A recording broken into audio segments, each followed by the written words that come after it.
Samantala, iginiit ni Pangulong Duterte sa kanyang unang opisyal na cabinet meeting na dapat nang tigilan ang pagdedeklara ng no-fly zone policy tuwing may biyahe ang presidente. Tinalakay na rin sa pulong ang inaabangang desisyon ng International Tribunal sa kaso ng Pilipinas laban sa China. Umaksyon si Michelle Orosa. Buena manong agenda sa kauna-unahang opisyal na cabinet meeting ni President Rodrigo Duterte ang issue ng climate change. Papasok na raw ang La Nina kaya dapat daw natiyaking handa ang lahat ng lokal na pamahalaan. Dapat nakaposisyon yan sa nearest, not really so near to be hit also, but by the typhoon or cyclone, if you may.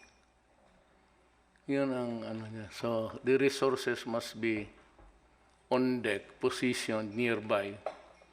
If you can draw the path of the typhoon and deploy the assets of government. Muli rin niyang pinuntirya ang mahahabang pila sa pagproseso ng papeles sa gobyerno dahil ito raw ang nagiging mitsa ng korupsyon. Pati online gambling ng PAGCOR, ipinatitigil ni Digong at iniutos niya na gamitin ang pondo nito sa health services. Desidido rin ng Pangulo na magkaroon ng hotline na pwedeng tawagan para sa mga reklamo sa pamahalaan.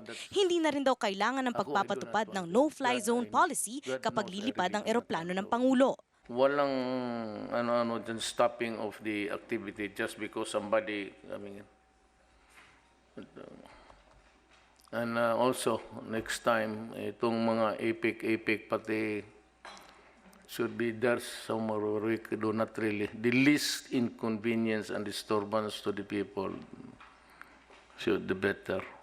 Pinasadahan na rin sa cabinet meeting ang inaabangang desisyon ng arbitral panel sa kaso ng Pilipinas laban sa China na ilalabas sa July 12. Kung manalo raw ang Pilipinas, sana raw ay wala ng manggatong. Na kung meron man, we do not really taunt or flaunt it.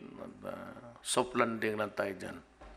And we will study progressively. Ako, I do not want it. God knows I really do not want to declare any fighting with anybody.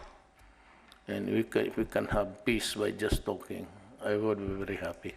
Umaaksyon, Michelle Orosa Ople, News 5. Be sure to come back. Use 5 everywhere. Copyright 2016.